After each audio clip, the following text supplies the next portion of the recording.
Are live on the Facebook page, and I think we are live in Clubhouse. So we are live. If any of you want to share it out, it's your call. If you want to share it out, you're more than welcome to. You can share it from the Ecom Seller Summit fan page to your own personal pages. There's no links. In other words, if you want to put your affiliate link, you can share your affiliate link right now. So this is the live discussion, live Q&A discussion on marketing, ads, and traffic for Q4. My name is Nicole Whitlock. I'm the host of the Ecom Q4 Summit. So hello. And for those of you that are listening in from Clubhouse, welcome, welcome, welcome. This is a listen-in session. We are broadcasting live on the Facebook fan page for Ecom Seller Summit. So this week is the Ecom Q4 Summit, and the Ecom Q4 Summit is an online conference. And my son decides to interrupt me right now. It's an online conference designed specifically for those people that want to get help and support this fourth quarter. Somebody please get Nicholas.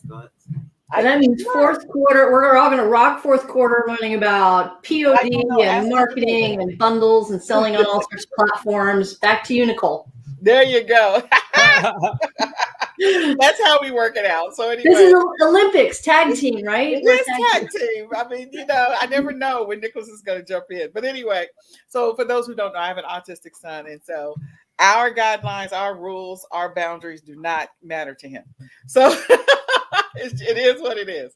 In any case, so the Ecom Q4 Summit is designed specifically for those people that want to crush it during quarter four. And what we want to do is we bring out, showcase several key featured speakers who are here to help those people that are on this e-commerce journey and who want to prepare for fourth quarter, which is the most profitable time of the year, or who are already sellers and they're trying to figure out how they can maybe up their game, increase their profits. So today's discussion for the panel is focused on marketing, ads, and traffic. We may have an additional panelist jump on in the middle of this. Some additional panelists were invited. So if they don't, it'll be the three of us and we'll be talking about marketing, ads, and traffic. But in any case, if you want to share this out to anyone, please feel free to do so. In addition to that, if you have not registered for the Ecom Q4 Summit, there is still time to watch today's sessions. The recordings are up and available, and they will continue to be available until 3 o'clock in the morning. Central Standard Time. So you can go to www.ecomq4summit, or if there's a link already on your page, you can go there and watch and listen in. So I am going to check our Facebook fan page real quick for questions. And you can ask your questions if you have a marketing question, if you have an ads question, if there's some information that you're wanting to find out regarding marketing and ads. By all means, feel free to ask it, and we will do our best to answer your questions, to do what we can to support you on this journey. So I guess let's talk in general about marketing and ads while we're waiting for questions to funnel in. This is also live inside of the Ecom Q4 Summit Facebook group as well. So if you have questions, go ahead and type it. I got like 3 windows open, so I'm trying to monitor everywhere where questions might be typed.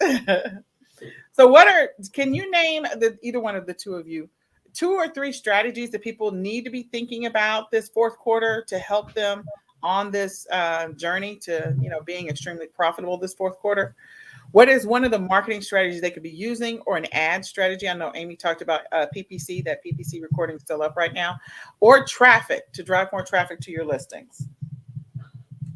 So any of the above, just go ahead and share your thoughts. Do you want to go first, Barbara, or do you want me to go first? I was being polite. I'd love to go first. I've got a little list here. So build lists off of Amazon using social media. Well, using any traffic source, but build email lists of your niche targeted customers before you send them onto Amazon, and then send them onto Amazon. So you still get the rank, but you want to build a list first so that you can market to those people inside of Amazon's terms of service when you have new products coming out. Yeah, I'd agree with you on that one, for sure. Anything else you want to add to that, Jacob? Yeah, for sure. It looks like Barbara's screen is frozen, so I'll go ahead. So it happens. yeah, no problem. So with Q4, like at any time of the year, when you drive traffic to a listing, you're more likely to get sales from it, period. So a lot of people look at social media, and there's all kinds of channels for that. There's Facebook, there's Twitter, there's YouTube, there are Instagram, there's Tumblr, there's all kinds of regular type of things. You can go on Twitter, for example. You can drive targeted traffic that way. You can target people based on their interest. You can drill down. All of the social media platforms have the ability to drill down and target their people. That's how they make money, right? So the reason why Facebook is as large as it is because they collect a lot of data. You can drill down on any of that data, and you can target any of those people on any product that you want, and you can drive it to any place that you want. You can drive it to an ASIN. You can drive it to a funnel, right? Like Barbara, I think, was suggesting to collect the customer data before you drive them onto Amazon.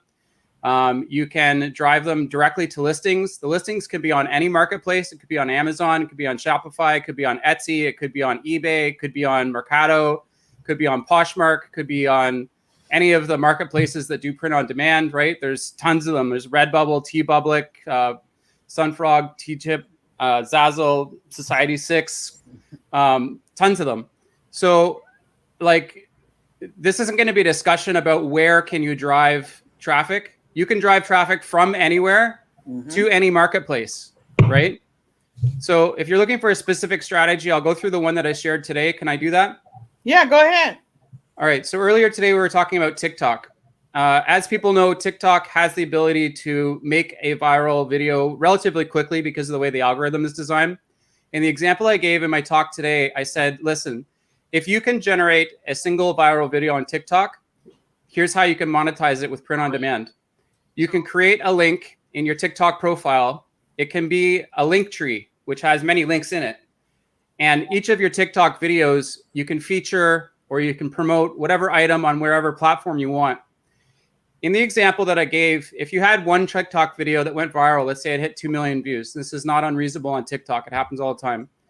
If you got a 3% buy rate on that, and you were to make a $5 conversion on a print on demand listing, that will generate to you a $300,000 profit.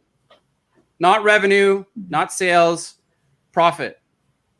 And that's assuming a $5 profit on a print on demand item.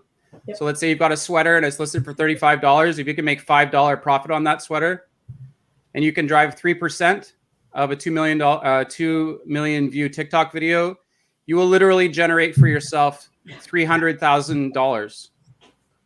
So that's my tip, my strategy that I gave earlier in the session.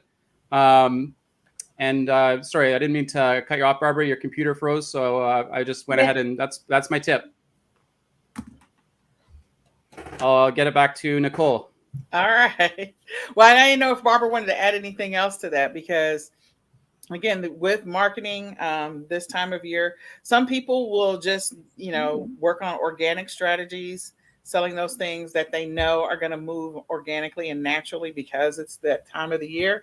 So they kind of make sure that their listings are optimized with the keywords so they can get that traffic, have their stuff show up in the search, and hopefully get that traffic drawn to them.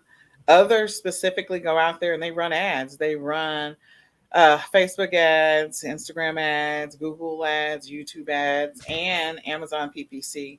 You can also run ads on some of the other platforms or promotions on the different platforms. So if you're doing Walmart, you can run promotions. You got Amazon PPC. So you can do promotions and ads on different platforms. And what I always try to tell people is before you start running ads, definitely know who you're trying to target for this particular item that you want to run ads or do promotions on, whatever it happens to be. Maybe you have compiled at least 10 different keywords or long tail keyword phrases from that standpoint, so that you have an idea of who you want to try and put ads in front of. And then from there, if you have your own page, you got maybe a Shopify store, put a pixel on that. If you've got a fan page of some type, making sure you have some type of pixel set up so you can retarget these people is going to be crucial to being able to capture that information. So that's what I want to encourage people, is that if you haven't started the process of putting together some things that are going to help you run your ads more efficiently, make sure your listings are optimized with the great keywords, keywords that people are looking for, whatever it is you're selling. Make sure that you have put together a budget, because again, if you don't have a game plan, you could blow your budget very quickly. If you don't have a strategy, you can blow that money very quickly. So put together a budget for how much you're willing to spend per day, per platform, per method, or whatever it is, and then be prepared to execute it. Have a way that you know that you're going to target these people. You want to toss that over to me real quick? Yeah, go ahead. Let's talk about understanding your target market. Yeah. And niching it down. Does anybody guess what a niche would be for me that you might be able to sell me something? Cats. I'm gonna go with cats. You got a cat? Not just. Black cats. We talked about this during my bundle session earlier today, and he's getting into things. That was Boo. So I am a cat person, a black cat owner, which is a sub-market of women who like, or people who like cats, but then there's women who like cats, black cats. And these animals are celebrities. If you go onto YouTube and you search for celebrity dachshund, you'll find Caruso, who has 2.1 million followers. And any animal you can think of is going to have, or any breed of any animal is going to have some sort of fanatical following. So my advice is to, instead of throwing money on ads for people who like dogs, people who like cats, target a woman in her 50s who likes mid-century modern and cats, right? And really dial it in. So you'll have a smaller pool of people, but you can charge more, have less competition, and have a fanatical following. And then the other advice would be to seek out influencers. So I would consider Boo an influencer because he's got his own following, believe it or not, right? So he's an influencer. So you find the influencers in a target market where you want to put products in front of, and you make it really easy for them to put your products in front of their followers, and then they'll drive traffic to wherever it is you're selling your products. I like that. 100%. I 100% agree with you. Influencers and micro influencers, they can drive a ton of extremely targeted traffic. They can also indicate to you where their niches are, who their people are, what groups of people would be interested in what types of products, right? So there's like, I'm not sure exactly who is watching the panel. So if you're watching live, please put something in the comments so we know who you are or what you're looking at. But there's physical products, there's digital products, and then there's sort of that hybrid in between, the print-on-demand products. So for each type of product, there's a different way to market to your audience, right? But what Barbara is saying is 100% correct. Reach out to influencers, especially the smaller influencers. They may not have a larger crowd, but they have an active audience that typically participates strongly with them. And with print on demand, what I talked about in my session today is target emotion, right? The examples I gave was boxing as an example. People will pay thousands of dollars to watch two people beat each other up. It's not really a special thing. There's two people standing in a square and they hit each other, and people will spend thousands of dollars at the ticket, the MGM Grand, to like line on a complete stadium, and they'll multicast the rights to stream these people hitting each other over the TV waves, and people will go to fill up sports bars. They'll pay $10, $20, $25, $50, $100 to get access to a bar so they can drink beer, which they could do anyways.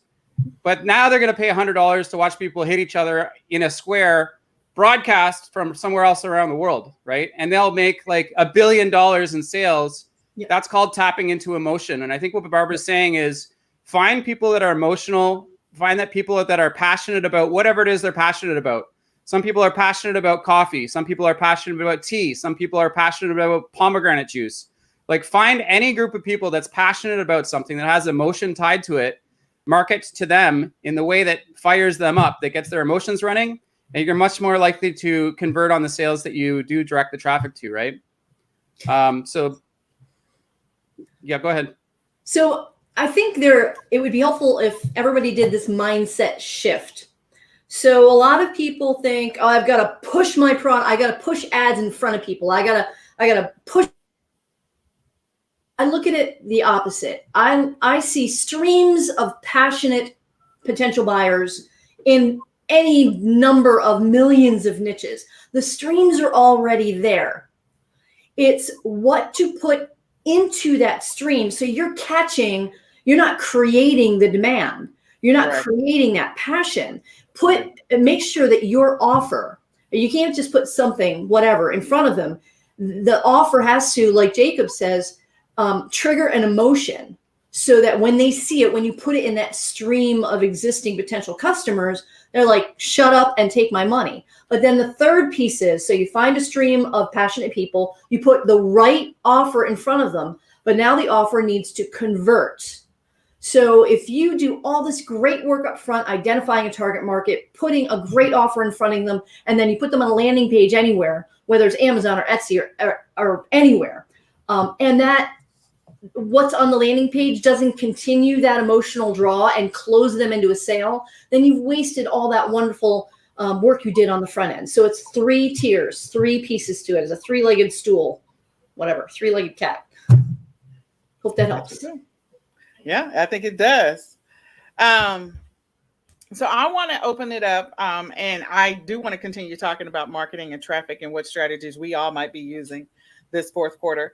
I want to open it up to questions. If you have a question, you can type it in the chat. If you have a question, if you're in the Facebook group, I think I'm trying to make sure I catch all of them.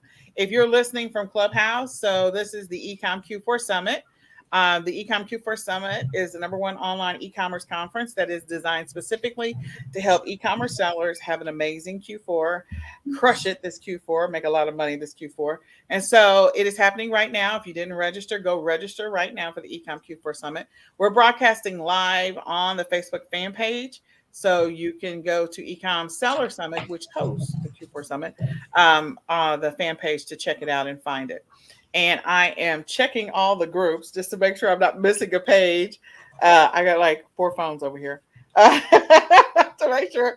I'm like, let me make sure I didn't miss anybody's comments, questions, because we're on my personal page. We're on the Ecom Seller Summit page. We're on. While you're checking those comments, hey Jacob, tell me your thought on outsourcing marketing. Yeah, so I am terrible at marketing myself. Right. So for me, it makes a lot of sense to outsource my marketing efforts. So I'll find somebody like Mayan Gordon, for example, who spoke at the Empowering Women's Conference in Las Vegas. I just came from Las Vegas about a week ago, or I guess maybe 2 weeks ago now. It's been a while. Anyways, she's got more than 900 million views on TikTok. So if I want somebody to do my TikTok for me, I'll get her team to manage my TikTok account, right? Mm-hmm. So somebody with 900 million views on TikTok clearly knows what they're doing. They know something about TikTok, right? Correct. Whatever that is they know, it's way more advanced than I could ever figure out. So I think a tip for anybody who hasn't done this before is don't try and do everything yourself.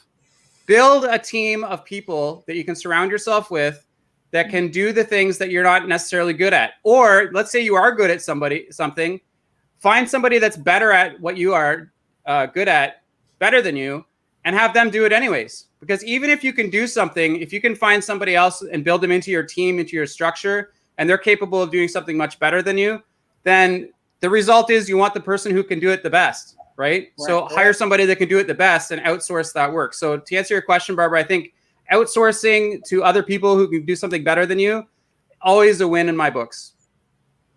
And I would get that into place, get your systems and processes and team into place now, because there's a learning curve. Right. Yeah. And you might have to do a little bit of shuffling and hire 3 people and keep 1. Right. So you hire 3 and you train all 3 and concurrently, and one of them ends up being a rock star. You keep that person. So that takes a little bit of time to do. Now is the time to do it. Like right now in August. Don't wait till October and you're like, oh my gosh, I need someone to help me with marketing. Get it in place now, would be my opinion. I 100% agree with that. This is that window in which to hire people, to train people, to put processes in place so that you can work out all the kinks as many as possible in August, kind of smooth them out a little bit more in September. Sorry. Okay, and some people might be saying, well, I'm just getting started. I don't have a lot of money to throw at marketing. So think about partnerships, right? Yeah. If you've got an influencer with but 900 million, I don't know what this lady does, and is a woman. I'm not sure. Yeah, it's a woman. So my Aunt That's Garden is a woman. amazing. She has a team of people behind her, and her main channel is called World of Glass. And obviously, people love molten glass, right? It's very Cool. colorful. Yeah. It's very exciting. It's a Cool. little bit dangerous. It's very rare to find video of that. She's a glass maker herself. She has access to glass makers. She has partnered with other people who make really, really special custom glass. That's And it. so she can partner with them, use the pieces that they have to draw and build an audience on TikTok, and then create nonstop, engaging, shareable, interesting content. And then what she'll do is she'll sprinkle in like personal things, and then she'll actually do endorsements for things that she really personally likes. So it gives her the ability to build a channel of, number one, dynamic, catchy, visual content that draws people in. Number two, personal kind of connection and that emotional connection with the people that watch the channel regularly. And number three, she's got her own partners that she works with, and they help filter out people and like connect her with businesses that she can then promote both in her TikTok. And that's just one of her social media channels. So she also has over $1 million in sales, direct sales, directly through Instagram of glass. So she sold over $1 million worth of glass just through her Instagram channel. And then she also specializes in LinkedIn. That's like her main core business area. So she's obviously good at social media, but she's done that by building a team, by surrounding herself with people that can help to make her business more efficient, to help vet clients, both people she wants to work with and people that she that want to work with her. So, I mean, it never hurts to build a team of people that can help you to get to where you want to go, right? Yeah. Figure out what you want to do and then build a team to get you there. Well, what I was saying was some people might be thinking, I don't have money for marketing. But if you create partnerships with people like this person, or people who already have a celebrity factor or a following in the market that you want to enter into, and you're able to create a partnership where you give them a percentage of your sales, then it's no money up front for you. It's performance based. So just get creative. Do we have any questions? I did want to touch on one thing, but I'll let you. Let's get a question in there. All right, so we do have a question. I put it up, and I will let any of you that want. I mean, either one of you that wants to answer it. I like to talk about this topic, but yeah. So go either one of you that wants to ask it. So let me go ahead and read it out for the TikTok listeners. So, can you outsource parts of your business that you haven't really mastered well, so that you wouldn't be able to train them up in your way of doing it because you haven't mastered it? And if so, how would you suggest finding someone that would already know what they were doing or what you should be doing probably? And just to hear, so I hear so often that you need to learn how things work for you and then train others to do it your way and make the most of outsourcing. But I also know that this is a main bottleneck for me and my business as well. So I'll let you all take or add your perspective on that. I do have, some thoughts about it. So which one wants to talk about it first? I'll go. I have a dirty little secret. Doing bookkeeping is like chewing on crushed glass to me. But my bookkeeper would tell you, my accountant, would tell you when her eyes glaze over when I talk about marketing, she says, she actually said this, I find bookkeeping to be very relaxing. Now, don't you think she knows a whole lot more about bookkeeping and finance and accounting and investing and all that stuff than I do? Yes. So in order to know that I'm hiring someone who actually knows what they're doing, and I don't know that topic very well, I'm going to want to do a little bit of research on what are best practices when hiring a XYZ. You would ask people who've already hired somebody or are experts, what do I look for in somebody that I want to outsource to? And then again, I would hire a couple people and give them one test project, little test project, right? Little bite-sized thing. And then evaluate how they did in those three on those little things, and make sure you have very clear instructions up front. This is what I need. I need A, B, C by this date. And that if they can't deliver by that date, they're out. If it becomes a drama, whatever, by that date, they're out. It's very fast to get rid of people right up front. And then the last thing would be, I am totally into buying a course. Let's say somebody is really good at doing Amazon pay-per-click, but Amazon pay-per-click, I mean, it's a moving target, right? Amazon's a moving target. Every day there's something new. So I want them to keep on top of it. So I'll actually buy a membership for either a course or a membership for pay-per-click and put them in it so that they can stay the expert in their field. So I'm not trying to become an expert and teach them. I take me out of it and let them be the expert. And then the last thing I would do is I would have them create SOPs for whatever job I've given them. I might give them basic SOPs, but it's their job to tighten those up, flush them out, make them really robust. And if they can't do that, it's pretty clear they don't know the job they've been hired for. Right. That's my They're not good at documentation. One or the other. Yeah. But anyway, go ahead, Jacob. Yeah, fair enough. All right.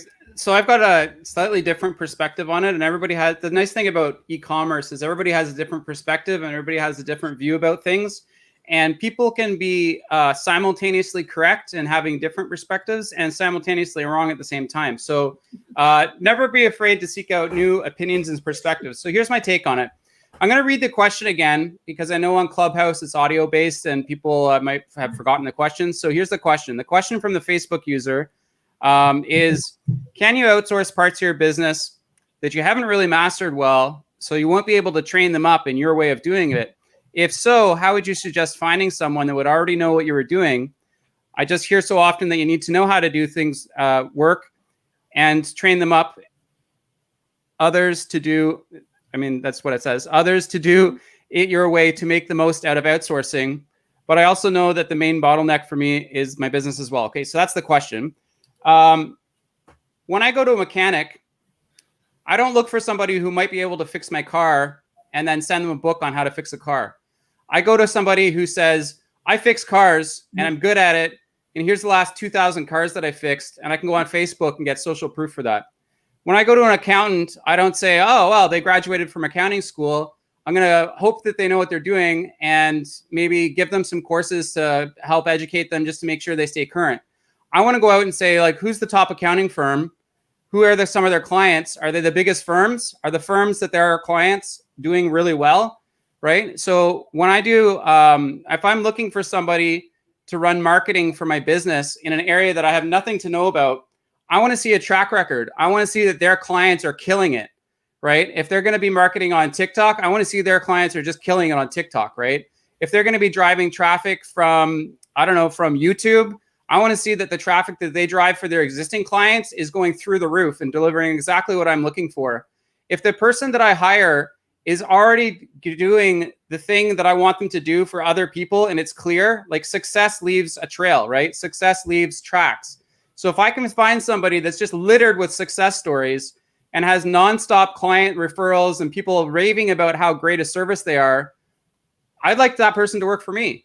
Because the probability is that when they work for me, they're going to do a good job because I can't stop but realize all the people that they're doing a good job for, right? When I get recommendations from other people who are absolutely killing it at a certain area through their third-party team member, I'm going to be like, well, how do I get access to that team member, right? They're killing it for you. They're killing it for other people. They're driving tons of extra sales. I want to hook up with somebody who's super successful, who's already doing a good job, right? So I'm not looking for like the best value or the cheapest person to do it or who's the most available right now because they are just like, they have nothing better to do except help me out. I want somebody who's driving so much business, they don't know what to do with themselves and they have to build a team to like manage all of the business that they're driving. I want that person to be driving business for my business, right? So that's what I look for. I look for people who are like killing it in the area that I need help with. And then I want to plug them into my team. That's my strategy. But everybody's different. So that's not the only way, but that's the way that I would recommend it. All right. And so I'm just going to add to that. So like you said earlier, everyone has a different perspective. And I'm going to meet in the middle because sometimes when people are on this e-commerce journey, they're not sitting on a ton of cash. More than likely, that highly experienced person is going to be more expensive than they can afford. Yep. They haven't made their first $50 or $100 or $1,000. So how are they going to go out and hire this person that is an expert in this one thing before they've even made any money? So the reality is people, when we all, or at least when I started and most people start, you're starting off baby steps through this journey, through this process. So I'm going to, do a hybrid of what Barbara said and also what you said. When I am in a position to potentially scale to a higher level, then yes, I'm going to go and look for an expert in that area. But if I am in the early stages of learning, of growing my business, and I haven't even cracked my first $100 or $200, I'm not going to go out and spend money on a specialist immediately, unless I won the lottery and I have that money available to me to hire that specialist. So if I did not win the lottery, what I'm going to do is, again, I started off as a solopreneur doing it on my own. I had to learn the processes. And the one thing that I've learned over the years in coaching and working with different people is that it is important for you to understand what is expected. Just like if you go to an auto mechanic and he comes back with, I don't know, some drapes, you have to know that the drapes have nothing to do with my car. So I know that you're trying to snow me. So I say that to say this. I've seen too many people who have spent money going to somebody else before they even learned what's involved in running their business. And then they get taken. Their accounts get shut down. Their money gets stolen. Whatever. You at least need to understand some basics about running an e-commerce business. You need to understand what are some of the basics about creating a listing. Maybe it's on a specific platform, maybe it's on multiple platforms. You need to understand some of the basics of what's involved in shipping, whether you're doing the shipping, whether somebody else is doing the shipping through a prep center. You need to understand some of the basics. You need to understand the basics of the cash flow and ordering inventory or buying inventory, acquiring inventory from a supplier, whatever it is. If you don't understand those basics, you potentially will be that person that reaches out to one of us and gets snowed because you didn't understand some of the basic operational things that come with running your own e-commerce business. So I encourage people to at least understand the basics. I'm not saying you have to master it, but you at least need to understand the basics, and you need to have some cash coming in. If you're a lucky person and you're sitting on, maybe you got a retirement payout and you're sitting on $100,000, you can go implement Jacob's thing, but you still need to understand some of the basics, because you can also get taken by people who charge a lot of money because you're ignorant to the process. Yeah, don't equate cost of services to value, right? That if somebody could charge you a lot of money and not know what they're doing, somebody could charge you very little money and know exactly what they're doing. So do not equate how much something costs to the results that are achieved from it.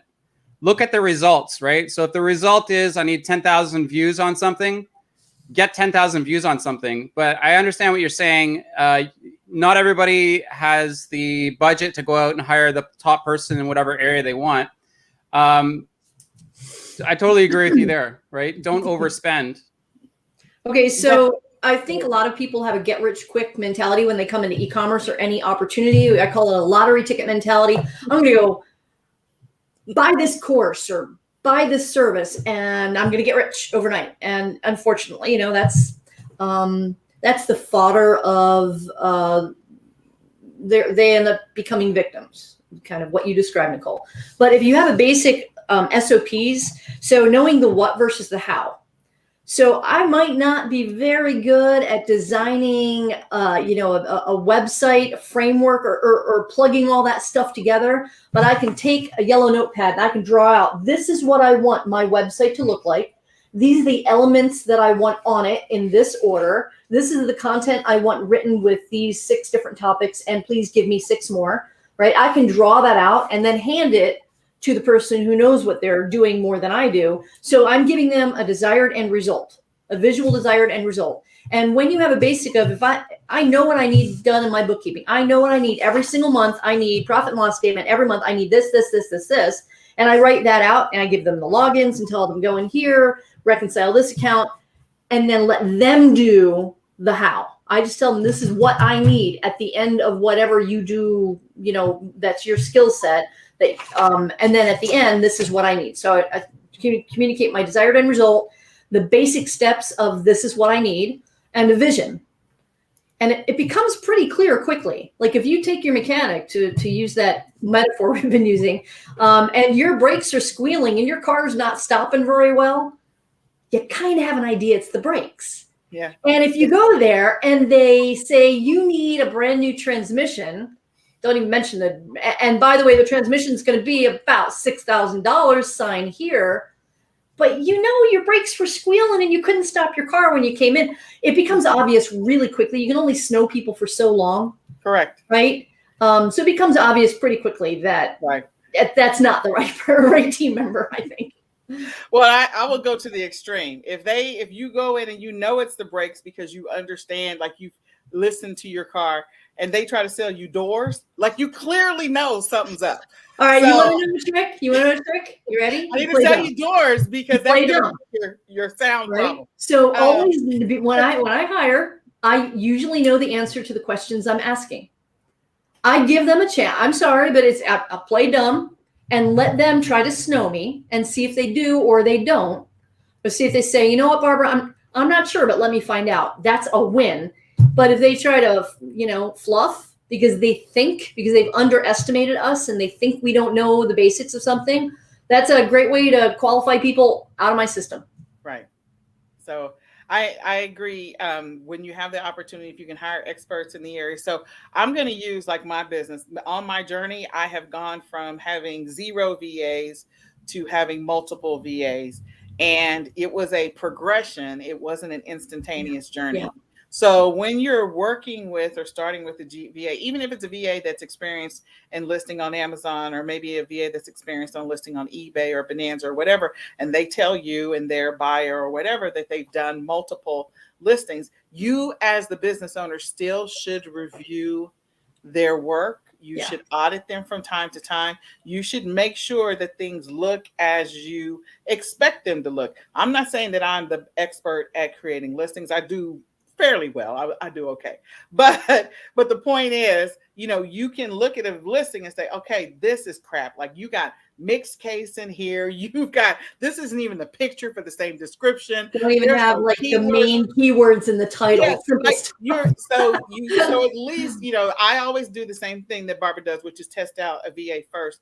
And then I take them along the journey so that they know what my vision is, because I'm not the baller. I didn't jump into e-commerce and in my first 2 weeks make $1 million. I'm not that person. So since I am not that person, I know that this is going to be a marathon and not a sprint. So we're going to sprint through this together, and it becomes a partnership. And my VAs are in other countries. So the fact that they're in other countries, if the cost of living is different in other countries, and sometimes the internet is different. There's different things that are different about being in other countries. But sometimes you can get VAs that you can pay to work full time and do a lot of work for you. And so mean that you're training a VA on how to create listings, and they get better at it over time. You training a VA to maybe start doing some of your marketing. You're training a VA to understand what's involved in the shipping and the relationship with your prep center, or what's happening with orders. You're training a VA to kind of look at those things, and so that you can take them off your plate, because at the end of the day, you do want to multiply yourself. You have to multiply yourself if you're trying to scale your business. If you're still in the day-to-day, after you hire the VA, you invest X number of weeks or months with that VA, and then you get them to where they're running on autopilot by themselves, and you can step back. So they're doing 90% of the work, or 95%, and you're doing 5% of the work. Then you can move on to adding your next VA. And then you just keep doing that process to where you have a big team. Now, at some later point, these are all VAs that were gradually either self-taught or taught with you, along with you, but they got better than you, because the goal is for them to get better than you. Then you can say, okay, maybe it is time. I now have enough money coming in. I have enough revenue coming in that I could potentially afford a specialist to kind of help me take my business to the next level. I'm ready for that. And if a specialist is going to make me money by doing what they do, like somebody who's putting together a sales funnel, that's different than a VA who is doing administrative tasks. Yeah. So I'm much more likely to do a revenue share and pay money up front to someone who I know, who has proven, as Jacob was talking about, proven that they deliver. because that means whatever money, if it's $10,000 for a consultant to put a marketing funnel together for me that will make me $20,000, it makes sense. Right. So I just want to encourage people to be ready for it to be a marathon initially. Yeah. If you're just starting, Agreed. don't assume that you're going to really take off running and you're going to go over the hurdles and you're done like in the 100 meters. That's not how this works. No. Yeah, it's going to take time to set something up, but once it's set up correctly, building the foundation and getting things started correctly at the beginning will save you so much extra time and effort in the end that it pays for itself over time, right? So some people will try. There's a feedback or echo or something. So I don't know. Yeah, if we got some got an echo. extra. So go ahead. I'm gonna mute myself. Okay, so some people will spend like lots and lots and lots of time and maybe overanalyze something before they get started. Other people will just get started blindly without even knowing what they're looking for. I think those are kind of two extremes of the same way of the starting process. I think you need to be methodical and know what you want. Barbara hit it on the head. You need to know what you want, and you need to trust your hire to do the how, right? If you're hiring somebody to do something that you're not good at, you better hire somebody that knows how to do that thing so that you're not having to be good at it. But you need to know what you want, right? You need to know what does the end goal look like? What does the result of what I'm hiring that person for look like? Right. And, virtual assistants can do lots of different things. Some of them can drive marketing for you. Some of them can do more administrative tasks. I've heard of people having virtual assistants literally run their life for them, right? Like schedule somebody to cut their grass and like hire a personal chef and like pick up their mail and have it delivered at their front step, right? So you can really outsource any part of your life that you want somebody else to be running so that you can focus on doing the things that you prefer to do or that you're really good at. That's a good way to become more efficient, right? Yep. Okay. So hopefully that answered that person's question. You did get 3 different perspectives, which is awesome. And, hopefully you can take a mix of that, or you can figure out what piece of that you think works for your e-commerce method and your approach and your journey and make it work for you, for sure. Keyword. All right. So if there's any other questions, please, by all means. Yeah, there was one at the bottom from a Facebook user. Okay, go ahead. And I distilled it down to keyword research. Okay. He's talking about print on demand, other e-commerce stuff, but it doesn't matter what you're selling. Keyword research is keyword research. So we just take whatever product there, just take that out of the question, and let's talk about how do you do keyword research? How do you build a targeted list of keywords to put your product in front of or service in front of? All right. Well, we'll let you can start, or Jacob can start, either one. Well, go ahead. I'm really good at piggybacking on other people's stuff. So go ahead, Jacob, you start, and then that'll get me my ideas. All right. Yeah, no problem. So again, this is simulcasting to Clubhouse. It's audio based. So I'm just going to read the comment it comes up as Facebook user. If you're watching on Facebook and you go to authorize StreamYard, then it'll show us your name, and then we can address you like a person. We don't know if it's the same person or like many different people, but just as a comment.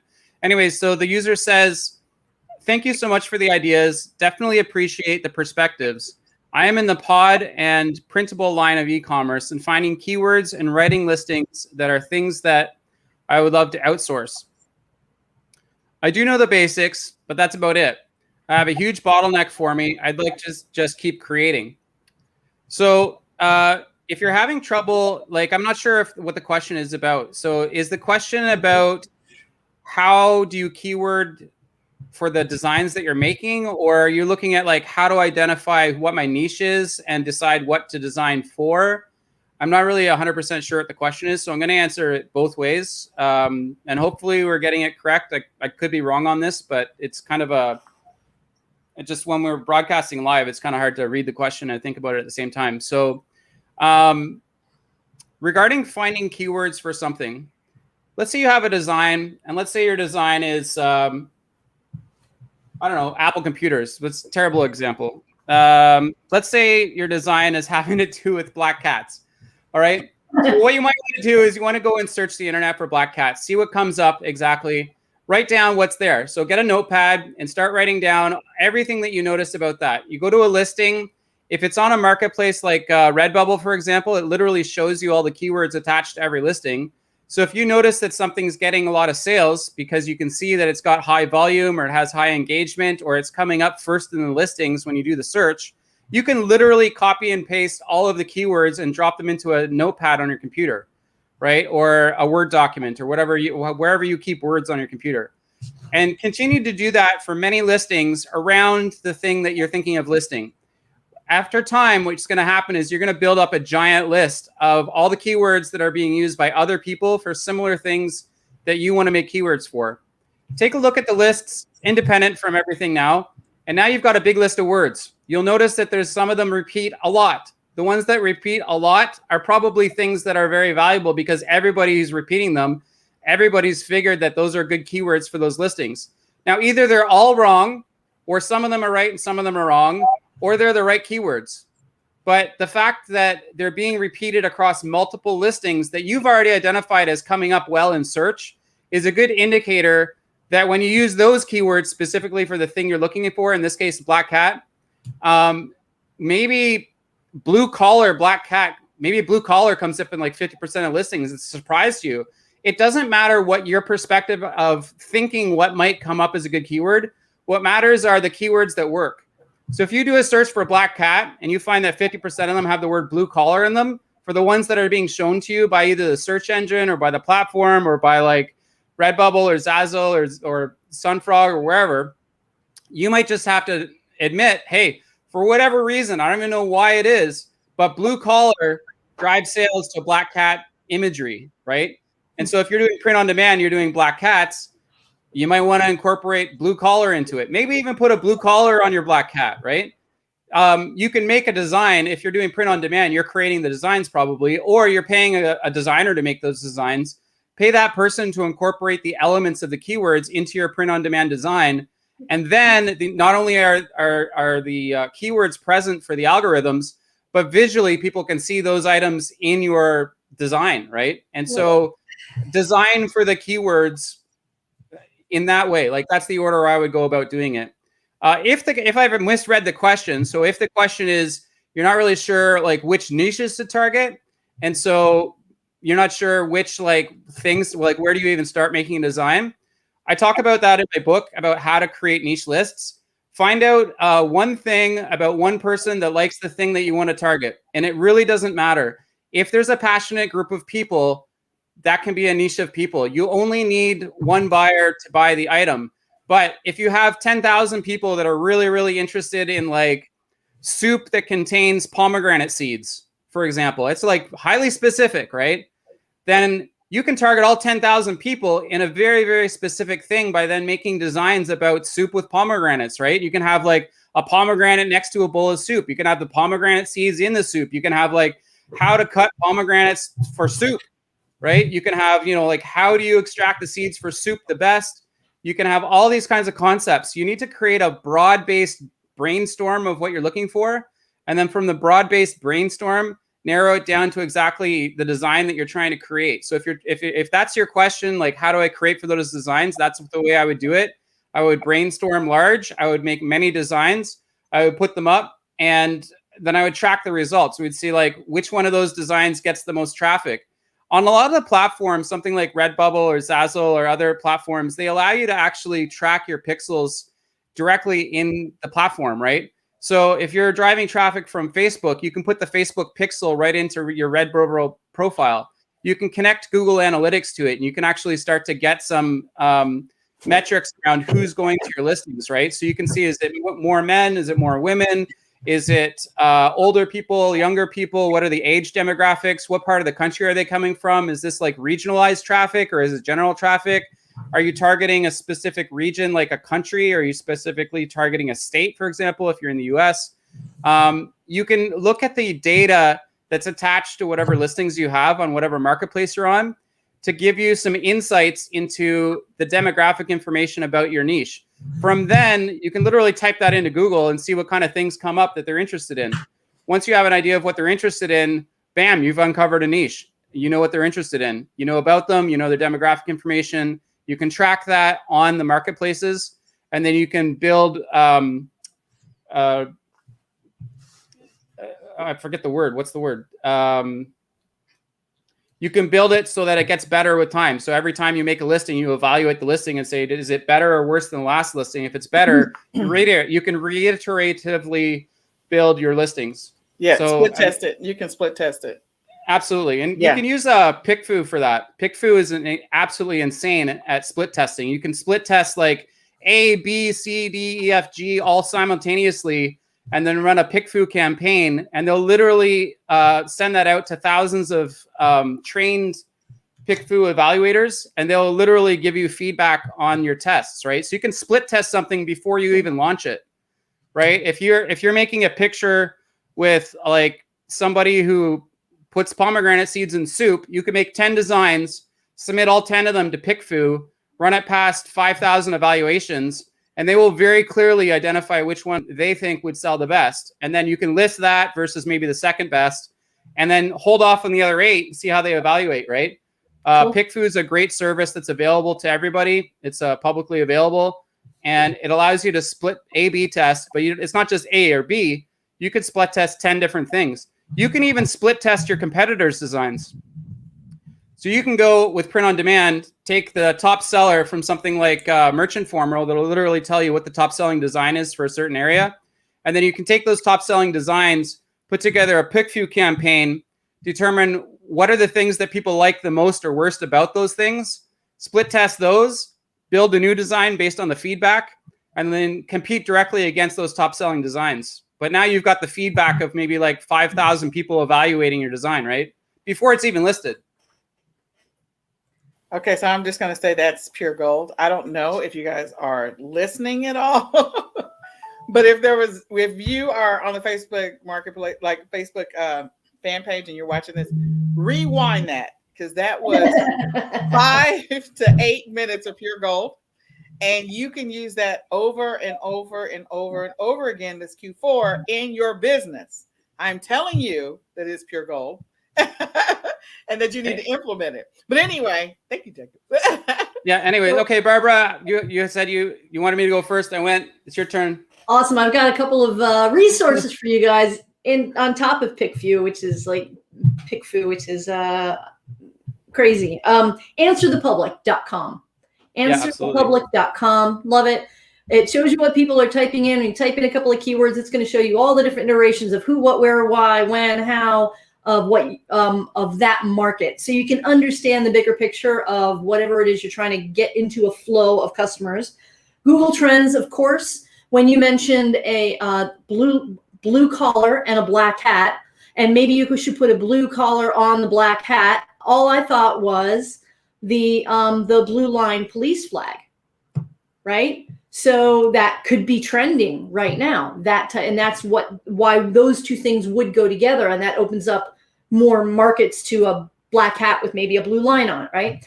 And then, so I'm a big proponent of find the market first and then develop designs. All right. Now I get ideas by going to every site possible, Pinterest and Etsy and POD sites, and to get inspirations. But then I dig deeper before I don't go buy a product or design a product based on one piece of information.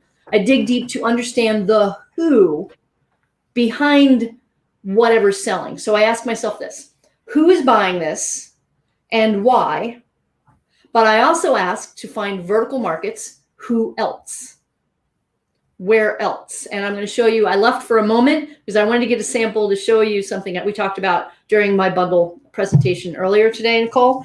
I love vertical markets. So I once had, I had sourced a bunch of puppets, animal puppets, and sold them as children's toys, and then discovered that people put furry things on top of their golf clubs. And I was able to sell that same puppet set to the golfers market. Who'd have thunk? Never would have known. It was random. Somebody mentioned it. Oh, you've got golf club covers, right?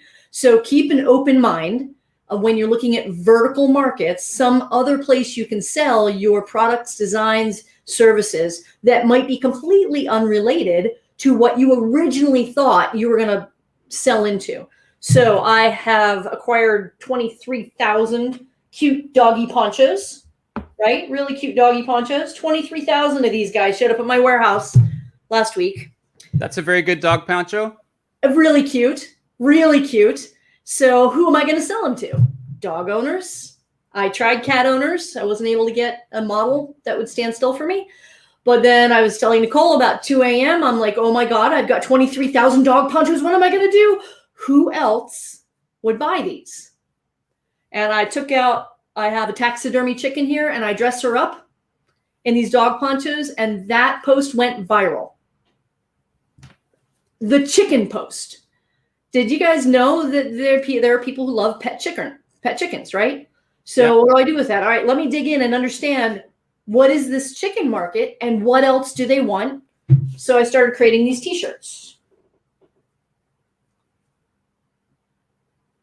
It's a gorgeous chicken t-shirt. Isn't that fun?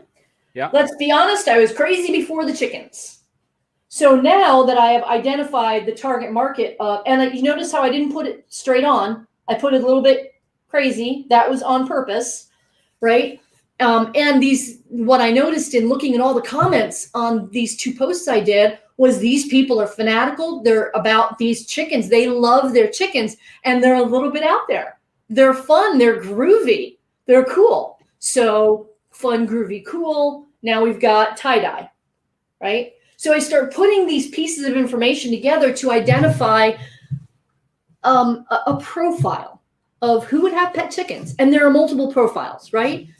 But there are these people who love to dress up their chickens and take care of their chickens and grow chickens and eat eggs from chickens that are free range, right? There's all these little sub-markets for this pet chicken market. I'm still exploring it because it doesn't happen overnight. So I think the person who's asking the question was kind of wanting to know, well, how do I outsource all of this? I'm not very creative. They might be thinking we all are creative beings at birth. So you just need to unlock that again, right? But let's say you're a little bit stuck. Google is your friend. Pinterest is your friend. POD sites is your friend. Amazon, eBay, Etsy. Just start typing in chicken clothing, for example, right? Or black hats, blue collar, and see what comes up that you had not thought about. Never assume that you know exactly who you're selling to. And that's the only place, that's the only people who would buy what you have. There could be vertical markets that you cannot conceptualize because you don't collect chickens, right? Or you don't golf. So it's who else would buy this to identify vertical markets. And then you can outsource to 3 people. You say, look, I don't know this chicken market. Go find out for me. What is this pet chicken market all about? Write me an article on 12 things you need to know about the pet chicken market. That's it. Don't feed them anything. Just that's it. And then have 3 people write that article. And I actually had somebody tell me about the chicken market. I said, go find out about this. And apparently there are, like, the 4-H shows or the dog shows, the AKC dog show. It's huge. There's one for chickens. There's one for chickens. Hey, I'm not judging. I think it's cool. If you've got a passion about something and you love it and it makes you happy, awesome. What can I sell you? Tell me what I can sell you. I'm good. I'll go source that for you then. I love that. Or if, in Jacob's case, I'll go make a print-on-demand product or products. There you go. Jacob, you're also doing, journals, and boy, we could just sit here forever and brainstorm the things to sell to the chicken market that are print-on-demand. I'm assuming that they track how many eggs each chicken lays and how big they are, and they measure them and what color they're. Some people. You can build KDP products for these chicken people all day long, right? Because they need to know how much did they feed each chicken, or how much did they spend on chicken feed, right? Yep. Because somebody who has their own chickens. Yeah. I've actually had chickens. So we had 5 chickens at our house, right? And we started with a cardboard box. We had day 1 hatchers. Okay. So that means, like, the day that they hatched, they phoned us up and they're like, okay, your chickens are here. And we're like, well, they were born today. And we're like, yeah. So we drove to the store. We picked them up. I'm a licensed chicken farmer. I had to sign an agreement. I have an actual chicken farm certificate. Wait. There are licensed chicken farmers? You have to have a chicken license in order to have a chickens in Ontario. And Ontario's like, Ontario's got more than 15 million people. So as a provincial jurisdiction, right, the entire province, you need to have a chicken license in order to have a chicken farm. So if you want to buy like 5 chickens for your house, which is what we did, we bought 5 chickens for our house. We had to get a chicken license before they would sell us the live chicks that were literally born the day we picked them up. So they're like the day before they were an egg, and the day we picked them up, they were little chicks. That's how new they were. And so we brought them home. We put them in a cardboard box. We bought them a light so they didn't die, right? We bought a little chicken book, right? But like every new chicken farmer wants a chicken book. So on KDP or Kindle Direct Publishing, you can literally create a chicken book. What to do for new chicken owners. I mean, the first 5 days are critical, right? Because if you screw that up, you have dead chickens, and you don't want that. You want live chickens. So what to do in the first 5 days, what to feed your chickens, what kind of water do chickens need, how much do they drink, right? How much feed do they want? People are going to want to figure out the economics of their chickens. Okay, so I got 5 chickens and I bought a 50-kilogram bag of chicken feed. Is this going to cost me or make me money when they get eggs? Well, how long does an egg take? Are you guys all writing this down? Well, yeah, and I got to come back to the keyword because I love this stuff. I'm starting a list. Thank you. I love what he's done, and here's the challenge. I didn't want to cut you off there, Jacob. So hold that. Yeah, no, head tight in your brain. I'll buy the book because I want to understand the chicken market, Jacob. I want to understand that market so I know what I can feed in front of them. So I would buy whatever book you're talking about so I could absolutely. understand. Well, no, you want to make the book and sell it to people who want to understand it. I thought you had it already. I wasn't going to. No. I'm giving you an idea. You can make a KDP book and write down exactly what you want. But let's say you know nothing about chickens and you want to write a book about chickens, the brand new chickens. Go to YouTube and watch 10 videos, okay? The first 10 that come up as the most recommended videos on how to raise new chickens. If you watch 10 new chicken videos, you'll be such an expert on new chickens. You'll be able to write a KDP book, publish it, and then buy your own book, read through the book, and get inspiration to make a design. All right, let's tie this into outsourcing. I would pay somebody to watch the top 10 videos, transcribe them, and then take all content from all 10 and meld them into one cohesive book. I'm not doing nothing. Except that book would be more popular than most of the videos on there, and you're probably going to be picking up videos with millions of views. So what happens if you drop that content on Amazon? Now I drop links to my now chicken ponchos. These are no longer dog ponchos. Right. Drop the links to Amazon, Shopify, wherever I am. Drop the links to every single chicken shirt I create on my Shopify store, right? Inside of the book. Yeah. I mean, you could have the how-to book could be like 1 page of how to do it and a 2nd page of a product you've created. Flip the page. Here's what you do next. Here's the poncho. Flip the page. Here's what you do next. Here is the print-on-demand shirts, right? You flip the page. Here's what you do next. Here's all my contact information. I'm a chicken expert. Come host me on your YouTube chicken channel, right? Become an authority on the area that you've learned about. Now watch me take Jacob's early advice and say, hey, Jacob, what's it going to cost for you to write that for me? Well, let me consult with my team and I'll get you a quote for no problem. I'm serious. Message me. Yeah, and that's how you do it. That's how you get stuff. That's how you do it. So if you're early in this journey and you're really not like where they are, where Jacob is, and because they gave you gold, they did. Both of them did. And you're just like, okay, I've gone out. I've done some. We're just talking about keywords here in general. I've gone out because we do have a print-on-demand panel on Wednesday. So come back Wednesday. That's going to be a crazy panel, Nicole. Yeah. We're gonna bring the real nuggets to that one. Yeah, so that's going to be a crazy panel. But in any case, so going back to the keyword research. So if you're new on this journey and maybe you've done some retail arbitrage or online arbitrage, you just ordered some stuff, you got some stuff on liquidation, you went out and did some retail arbitrage, you got some clearance stuff, so you have some random things and you're trying to create either a listing or figure out how to make these random things make you money. You know, there's bundle opportunities potentially. The first thing I'm going to start with, okay, we already know the basics. So whatever the basics is for this thing that you bought, that you acquired because you got it at a discounted rate and maybe the rank was decent on Amazon, whatever that looks like, or something that was similar to it. Maybe it's not the exact same thing, but a similar product had a decent rank on Amazon. One of your first opportunities is to see, is there a bundle opportunity in this item potentially? So that's one.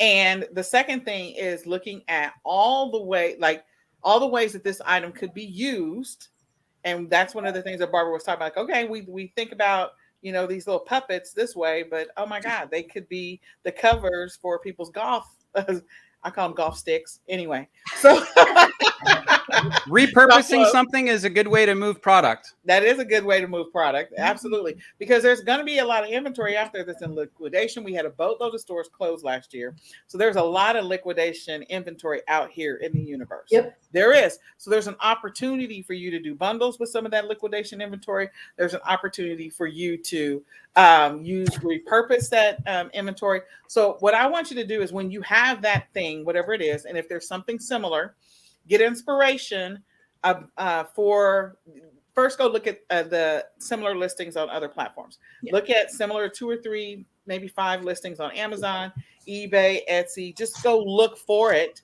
and see what they put into the listing. You have your VA go do that so that you can come up with some words about this thing. Okay. And you can be inspired by it because you're going to have to create a listing because it doesn't exist anywhere. Okay. You bought it. You got it. You're like, I don't know where to start. So go and look at the other listings. I love the idea of YouTube because if there's a similar thing out there that somebody created a YouTube video about a similar thing, go look at that YouTube video or those couple of YouTube videos and get inspiration from those. That's going to help you start the process of capturing either keyword phrases, long tail keywords, search terms for this particular item that you can use when you get ready to create your listing. And if there is something special about this particular product that it makes more logical sense to put it on Amazon and Walmart versus putting it on eBay or Etsy, then make sure you put it on the most common or preferred platform where you have the opportunity to get the traffic, where it is something that people are going to be looking for. It is. I'm not saying it's not okay to put it on some of the other platforms if it makes logical sense, or it's one of the things that they say you can put on that platform because, you have, sorry, my phones they just decide they're going to go out. I have all these alarms. Can I slip in a little micro suggestion, a little micro tip, maybe a little extra nugget? Yeah. Going on YouTube, you know that people are competing for an audience and they're competing against each other. So they've keyworded the crap out of those things, right? Yep. You can actually get tools that will show you the back-end keywords on YouTube things. Yep. So you can actually pull the keywords off a YouTube video and use those to keyword for your listing if it's a video about the thing that you're wanting to list. Here's the little tidbit. There's a little site called Vimeo, right? And Vimeo's got hundreds of thousands, if not millions of videos. It's just like YouTube, except it's not YouTube, it's Vimeo. It turns out Vimeo also has a search bar, and they also allow you to get targeted videos based on whatever you're searching for, right? And people that are on Vimeo, they may be there because they have something against YouTube or whatever, but you can actually use like more rare information on Vimeo to get some content that then you can use to feed back in and maybe compete with other people on YouTube using Vimeo data. So like use different marketplaces. If you want to list on Walmart, find out what's selling really well on eBay for the item you're wanting to list on Walmart and port over that data. Understand the data, find out about the listing, find out about the product that you want. It's more than likely not the only product in the planet of its type. So find out the things that are driving sales to that product and other marketplaces, and then port them over to the marketplace that you want to list on, right? Don't always only target the market that you're competing against. Pull data from other marketplaces and transfer that data into the new market that you want to make your listing on. Combine those, and now you have a competitive advantage off the bat. You can also use tools like Helium 10 that give you back-end keyword data, right? You can do a reverse ASIN search. And you can actually see who are all the competitors that sell this other thing. You can drill down and see what else is in their storefront. If you want to know somebody that's selling something, they're killing it on one listing, they're probably killing it on another listing. So drill down their storefront by storefront ID, and you can literally see everything that person is selling. Yep. You can see what other things they're killing it on. There's some other tips for just general e-commerce stuff. But if we're talking about marketing, I'm going to give you a final tip because I don't know how much time we have here. But yeah, we're going to wrap it up here in a little bit. Go beyond social media. There's more ways to market. Yep. So that's a great segue to the last thing I want to say too. So when you're ready, here's a list of things you can do that are all beyond social media. So I can read them afterwards if you want me to read them, but you can create ancillary content. You can leverage content creators. You can look at conventions. You can look at trade shows. Yeah. You can market to, you can create public relations releases, news releases, literally drive traffic from newspapers, right? There's all kinds of things that you can do to drive traffic that's beyond just what's on social media, because people realize they figured out that social media is a good way to drive traffic. So you can compete with them outside of that. Just avoid social media and compete with them on all the places you can list traffic and drive traffic out of social media. Sorry, I didn't mean to cut you off, but go ahead. That's a great segue. I was going to say press releases. So I wrote a press release today for a new product that we just launched in partnership with a company that I do business with. And we put it out on PR Newswire. Yeah. And we've done press releases as well. That's so yeah. So again, depending on where you are in your e-commerce journey, if you've got a lot of inventory and you can't, or if you got a lot of capital. So for some, not a lot of capital. If you have some cash flow, if you're early in the journey, you may not be able to acquire some of these, you may not be able to use some of these tools. So we're just giving you some organic strategies that you can use to either drive traffic to your listings, to figure out which keywords, how to find keywords for your listing. Then when you have some money, you can invest in tools if that's what you want to do. So then that way you have the opportunity to find the keywords potentially faster, maybe have your VA do some of the work, whatever the case may be. I just think those opportunities are out there. And again, it depends on where you are in your e-commerce journey, whether you're a beginner, whether you're intermediate, or you're an advanced seller. Like advanced sellers, they're definitely using all kinds of tools, and they probably got a pool of VAs and blah, blah, blah. They're like, let me go. It doesn't have to be everybody's goal. Some people just want financial freedom. Correct. Right? They don't want to build $1 billion empire. They just want freedom to do what they want to do and enjoy their lives and their families and their kids. And so have your goals and don't do the comparison. I'm not saying you, Nicole. I'm saying in general, Don't do the comparison thing. Decide what life you want and then build businesses as vehicles to accomplish that for yourself. 100%. I totally agree. Because there purpose-driven planning. Huh? Purpose-driven planning. Absolutely. Because there's know what you want, make a plan to do it, execute the plan, move on to the next plan. Correct. Because I know there's a lot of sellers, as we started talking about at the beginning, they think that they can get into this and it's like winning the lottery. And so they're looking for a number. Sometimes the number is ambiguous and they really hadn't thought through it. So they're like, I'm just going to do this e-commerce thing. I have shiny object syndrome and I'm going to do 5,000 other things and do this e-commerce thing too. Like, no. Figure out where you want to go and what you want to do. Come up with a plan and know where you want to go. Where do you see yourself in 3 years, 5 years, 7 years? Is this something you want to sell, which is something that Barbara and I talked about, or is this something you want to leave for your family or your kids, or is this something you're just messing around and you're going to go after the next shiny object? And if it's something you're really going to do, then focus and hone in and you'll eventually get there over time. It's not going to happen your first week, month in this journey, but you'll eventually get there. The more you do it over time, you'll figure out, oh, you know what? I really do like cats, or I really do like whatever it happens to be. And I had not really thought about it. I was just trying to make some money to make ends meet. Now I've got a plan. I'm making enough money to cover my light bill and my electric bill and my whatever else. And I'm comfortable with that. I don't need to be a multi-billionaire walking across stages and whatever. I have enough. Listen, a billionaire is not enough. You got to be a multi-billion. No, I'm kidding. You do the things that are going to accomplish the goals that you want, right? If your goal is to pay down your debt, pay down your debt. If the goal is to generate extra money to pay for your cell phone bill and to take your family out for dinner and go to movies and have a free date night once a week, do that, right? So like, don't worry. Like I agree 100% with both of you guys are saying, especially with Barbara saying how other people are doing and what other people are doing should be absolutely irrelevant to your plan. Your plan should be your plan. Plan what you want and then execute your plan. Correct. Those screenshots, guys, I'm going to tell you, if you're newbies in this, you're going to start seeing Q4 screenshots of people saying, look, I made $1 gazillion today. Top line.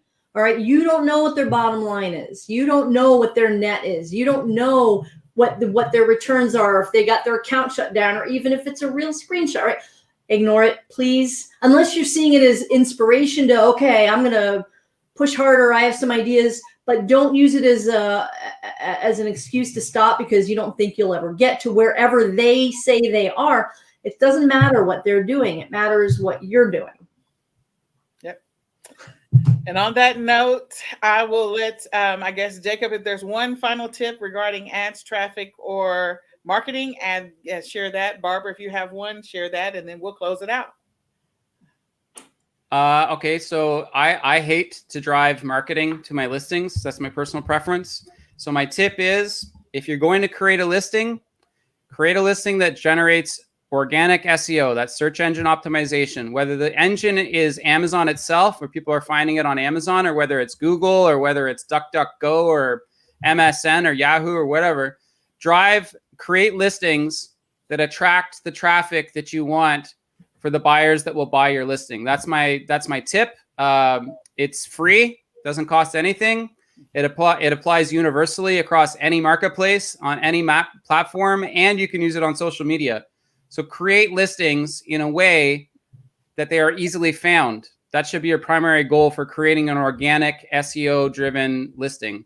It could be different if you're planning on driving marketing or paying traffic to it, but I prefer to do organic traffic. So I like to make listings that drive SEO or search engine optimized traffic. That's my tip. Cool.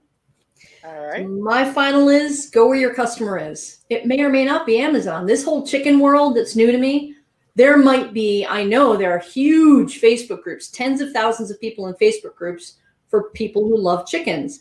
I will go where that targeted traffic is with this new project. I'll keep you updated, Jacob, and tell you where I end up in the chicken market.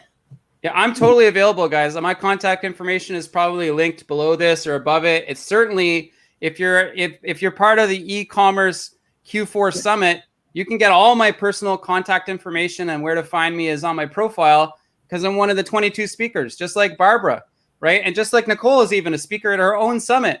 There's 22 people. We've made content available for you guys to help you grow in Q4. Listen, watch, take notes, think about the content, right? And then take action on it. No amount of knowledge will make a sale for you. Applying the knowledge is what makes the sales.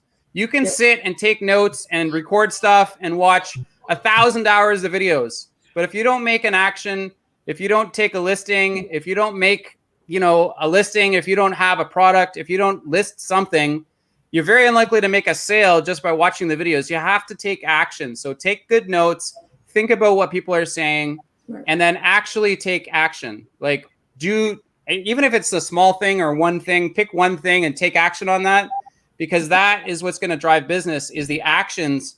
Everything that's ever been made in the whole planet is a result of somebody taking action.